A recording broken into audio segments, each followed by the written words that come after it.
This podcast is brought to you by Contessa Digital.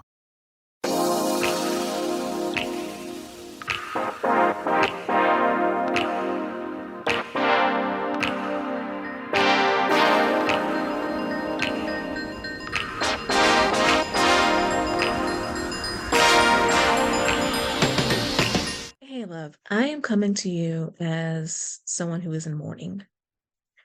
I'm having to mourn the end of a friendship that at one point meant a fair amount to me. And here's why. So, when I met this person, she and I were both going through difficult times in our lives. And because of that, we bonded over that. We bonded over our shared difficulties. We had a trauma bond. And you know, in the beginning, relationships like that can be perfectly fine, perfectly healthy. You have someone who relates to your issues, someone that you're not afraid to be vulnerable with because they understand, they get it, right? The problem with that is sometimes there comes a point where you are ready to move on. You are ready to heal, to progress, to get to the new season in your life.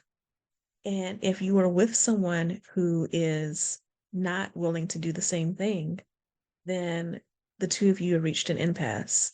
Because if one person is staying in that trauma, in that unhealthy situation, in that dysfunction, and one person is trying to move forward and grow and heal, you have a relationship that is unequally yoked. For those of you who are not familiar with that term, unequally yoked is a term that is used biblically to describe when two people are not in the same place in a relationship. It's actually a farming term. So farmers, when they have their livestock carry loads, if you have two animals that are unequally yoked, say a cow and an ox trying to carry a load together, at some point, the stronger animal will pull the other animal to the point where the weaker one can get killed because they don't carry equal strength. And, animals often don't know their own strength. Similarly, in relationships, whether we're talking romantic relationships or even a friendship like the one that I'm describing, if you have two people who are unequally yoked, at some point, one pulls the other. And typically, the unhealthy person ends up winning out and pulling the healthy person into the dysfunction. So, again, I have to end this relationship, at least for now. Maybe she will decide that she wants to grow and change and heal, knowing that in order for me to find my healing and my growth, I cannot stay in anything that aligns with that unhealthy pattern. So, if this is your first time watching me or listening to me, hello, my name is Keshia Rice. Welcome to Confidently Cherished. In this podcast, we talk about all the things that you need to know in order to live healthy, happy, successful lives with cherished relationships. I am a dating coach and hypnotherapist, and that's what I specialize in doing, helping women overcome their unhealthy patterns, unhealthy mindsets, and learn how to be in relationships in which they are cherished and fulfilled. So, we're talking about trauma bonds. And, I want to read a tweet that I saw from Dr. Glenn Patrick Doyle. And he says, trauma bonds can get you way up in your head, inventing reasons why you should tolerate or overlook hurtful behavior because of your connection or relation to a person. In reality, a bond or relationship should be the reason for them to not hurt you, not for you to tolerate it. So, talking about creating these bonds with people, I see this so often when clients come to me talking about being in unhealthy relationships and saying, well, you don't understand. I can't just leave this relationship because I've known this person for so long. We've been through so much together. And, it would be a shame to just leave it now. They My clients come to me when they're talking about, being already in a romantic relationship and questioning whether or not they should stay or go. But also, oftentimes when I talk to women about the types of relationships that they're attracting, I'm able to see the pattern between the people that they're dating and then relationships that they have with family members or with friends.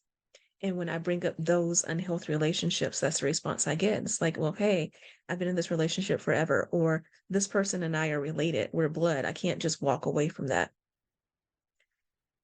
Here's the thing, if someone truly cares about you, they will want you to be healthy.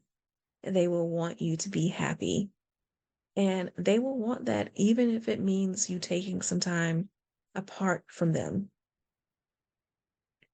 My grandmother used to say to me all the time, God is not the author of confusion. God is not the author of chaos.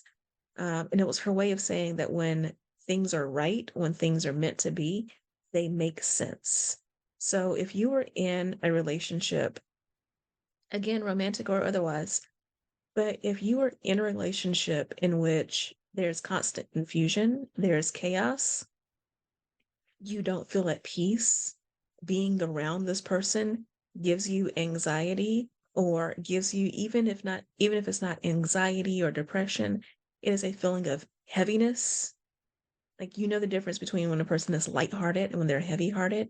If you feel heavy being around this person, if the energy is heavy around them, this is not a relationship you should be in. I was talking with a male friend of mine the other day, and he was saying that he doesn't understand why it is that when women leave relationships, they have a big glow up and they move on, and it seems like nothing ever happened. And I told him that the reason why he doesn't understand that is because he doesn't see the behind the scenes. Because my experience has been that oftentimes when a man is fed up in a relationship, he's done, right? He will just leave the relationship. And because of that, oftentimes for him, there might be a mourning or grieving period of that relationship where he might be upset and it takes him more time to heal. Whereas, unfortunately, women tend to give way more grace in relationships. And I am all for forgiveness. I am all for giving people some grace. But, there's a difference between giving a person a second chance and giving them, 200, 300, a million chances to screw you over. And so often what I see with women is that when we get in relationships and something happens where we are hurt, where our boundaries were compromised, where someone has taken advantage of us, um, someone just doesn't love us the way in which we need to be loved, we will come up with all sorts of reasons and excuses for why this person is behaving the way that they are. Excuse after excuse of why we should tolerate abuse. And then at some point, after going through all of this, tolerating the abuse, putting up with it, making up excuses for bad behavior, then we get into a point where we accept that things aren't going to change, things aren't going to improve, right? Oftentimes because this person has no reason to improve things in the relationship because we've tolerated bad behavior for so long. And then there is a grieving process of that. And then comes the breakup, the ending the relationship. And if this is you, I don't want you to feel bad because, as I mentioned at the beginning of this episode, this is literally me right now. I had gotten so much better at that with romantic relationships. And the fact that I had gotten better with that allowed me to, end the unhealthy relationships that I was in and meet my husband. But I am still working through this when it comes to friendships. And that is where I find myself now with I am leaving this particular friendship. And at this moment, I don't feel bad about it. But the reason why I don't feel bad about it is because I've already done all the grieving. I knew this friendship should have ended a long time ago. And I have spent quite a while um, trying to justify staying in this friendship. And then I spent quite a while reasoning how I was going to get out of it before I finally was just like, this needs to end. This needs to stop. So oftentimes, by the time a woman leaves a relationship, she's already done her grieving. So that is why she's able to move on because that process has already been complete. This is going to be the case for a lot of you right now if you're listening to me. You have relationships that need to end. And maybe you're not ready to end that relationship right now, or maybe you're not ready to change the level of access because, sometimes you may decide in a relationship that, especially if it's someone you're related to, for example, so with family members, you may decide that you're not going to completely cut off contact with them, but you may decide to go low contact. You only talk to them occasionally by text, or you only talk to them over the phone, and or you only see them on holidays and no other time. But you're still restricting their access to you. So you're no longer going to have certain conversations with them, talk to them about certain topics, whatever the case may be, right? But you need to go ahead and make that decision that the relationship as it exists now no longer works and that needs to end. Whether you completely cut off contact with this person or whether you lower contact with them, minimize contact with them, the relationship that you have today at this moment as you're hearing me can no longer move forward. And I would hope that you go ahead and take that process to just end it. But if not, this is the time, this is your sign to go ahead and start beginning that grieving process, knowing that this is not going to last much longer. Because again, if you have a true bond with someone, if you have a true healthy relationship with them, then this relationship should be making you better. It should feel healthy. It should feel healing. You should not have a list of reasons for why you should tolerate this relationship. It is time for you to love yourself and also to love the other person enough to let this go. You have to love yourself enough to know that there is better for you on the other side and that this is part of your growth journey and your healing journey. You also have to love the other person enough to know that sometimes people don't change until they start getting met with the consequences of their own actions. And if you enable their bad behavior, they have no reason to grow and to heal.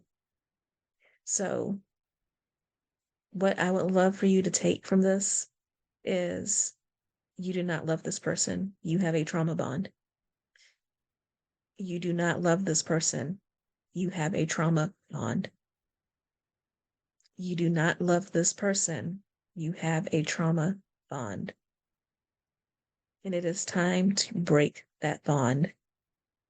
It is time to get rid of the space that trauma is taking in your life and to replace that with love, with gratitude, with healing, with wholeness. So I would love to help you on that journey to wholeness and to happy and cherished relationships. If you would like to do a dating audit with me, this is a one-on-one call where we go through a personal questionnaire that helps you identify all of your healthy and unhealthy relationship patterns. We create a plan to strengthen the healthy ones and to, get rid of the unhealthy patterns. And, that way you have a way of moving forward and going through your future relationships with more discernment, with some tools to help you better recognize healthy relationships. So if you like that, I will include a link for you to sign up to that. But also, let me know what you thought about this episode.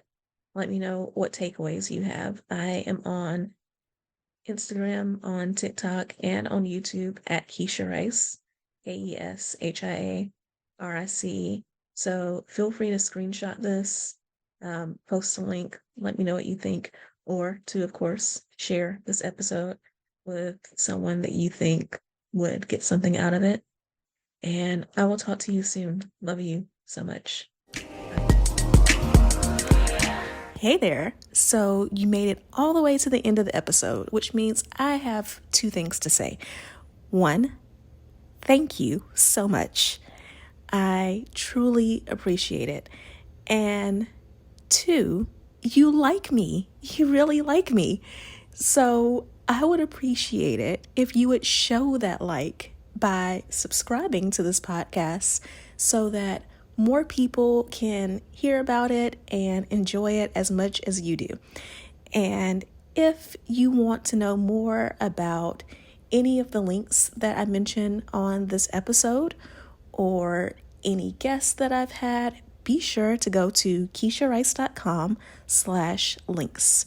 That's KeshiaRice.com/links. I can't wait to talk to you again in the next episode. So see you then.